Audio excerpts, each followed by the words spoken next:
Okay, welcome back YouTube. Thought I'd share this quick video. I'm going to get back into some making. Had some surgeries that's stalled me a little bit, but on the mend. Anyway, get into this video. Here's the deal. I got the new grinder. Love the new grinder. Decided to get a second one just like it. It's on the way. But like most knife makers, I'm on a bit of a budget, so I needed to figure out how to do this without spending a ton of money, and looked this up, figured out this is possible. So what I'm going to do is I'm running both of my grinders. Here's the new motor for the second grinder. Whenever it arrives, the motor came in today.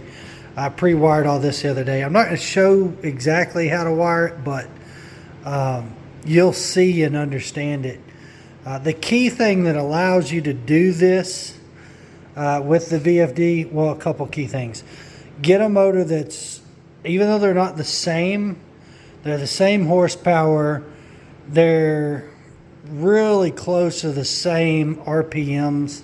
I think this one is, 3,500 RPMs, 2 horse. Of course, I'm running 110, so I'm highly confident that this is the column for that. So 2,890. And then this motor, they're both NEMA premium motors, but this one, look, it's 3520 is what it shows. So it's only 20 RPMs over.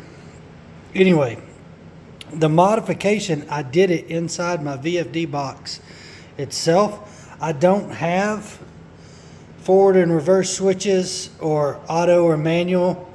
If I ever get forward and reverse, I'll move it over here. There's plenty of room for this switch in either spot, but I do plan on, I don't care about the labeling. I'm the only one in my shop, so it doesn't matter for me. But this switch, this is the switch you need.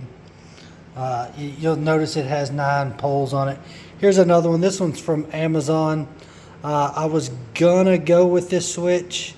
In fact, I thought I just kind of put it off to the side and didn't really pull the trigger on it. This one was like 12 bucks. But I decided not to go with this switch. 12 bucks is a bargain, and I'm sure the switch is fine. It was only rated at 15 amps for 220 volts. And even though I'm on the 110 instead of the, or 115 instead of the 220 right now, I want this to just be future proof for if I change it. So I ordered the switch that's in here. If you could see that there, I'll try to put a link. I ordered this one from Gehringer. It's 20 amps at 220 volts. So that's the deal. Grabbed a little bit of wire. Don't buy wire individually if you're thinking about that, getting the individual colors.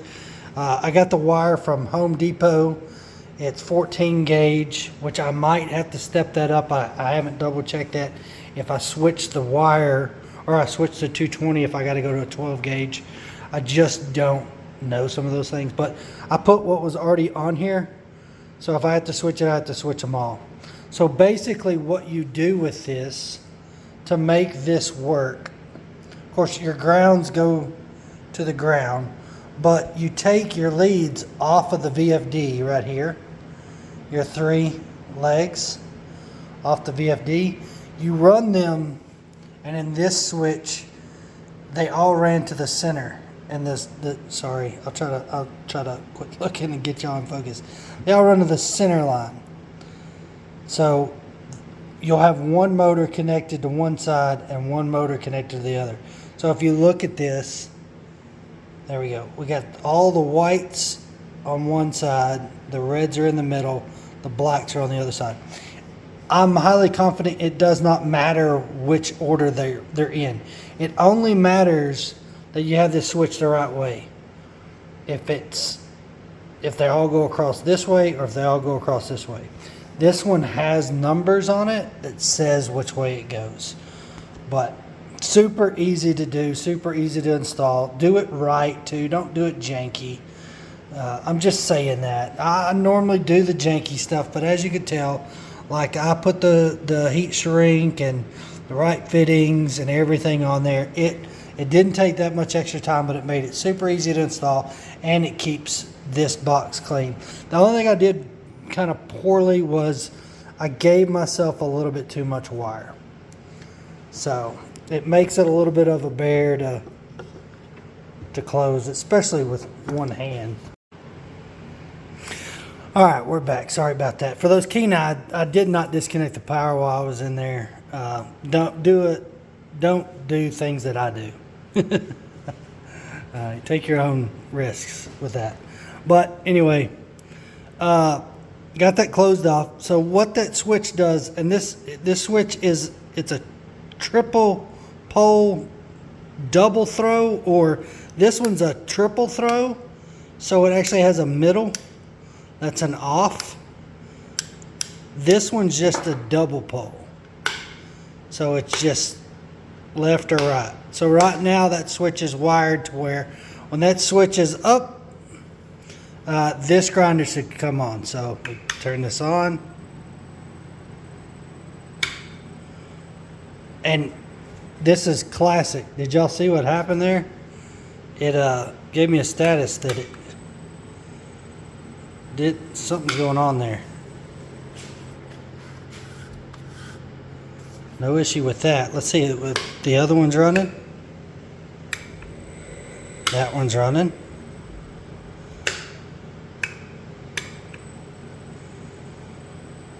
It's not liking it. So the beauty about these VFDs, you can't see that light turning red, but it's telling me there's something going on. Let me look into this and see what's happening with that. It was just working before I closed it, so it's probably something weird in there. I'll check it out. Okay, I'm back again. 5th time's a charm. Gonna keep this one short. Looked at the last one, it was like 10 minutes. Here's the deal. I ran into an issue. This one was going really slow, and I had to kind of kickstart it, and it was just not really transitioning between these, and it was kind of like, yeah, what do I do? Come to find out, the black lead to this one was not clamped down and crimped down enough, and it was causing issues. So fixed that, wired it all back up. Now we should be good to go. The difference is whenever I wired it back up, this one is now down, that one's now the up portion of this. So luckily I haven't been using it enough to build any habits that's gonna have to be broken. So when I turn this one on, this one should ramp up, and like I did in the last take, I had taken off the belt because I got to talking about crap that wasn't really relevant to this video. So there, now belt on. Love this grinder, by the way. If you're not doing it that way to where it locks and then engages, you're doing it wrong in my opinion. Anyway, so kick this one on, should ramp up.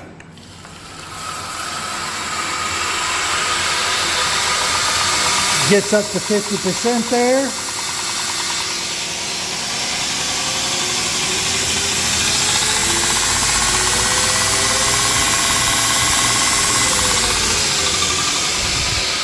And let it go. Now this one will be faster. It has a 7-inch drive wheel, and by way of that's the way it works.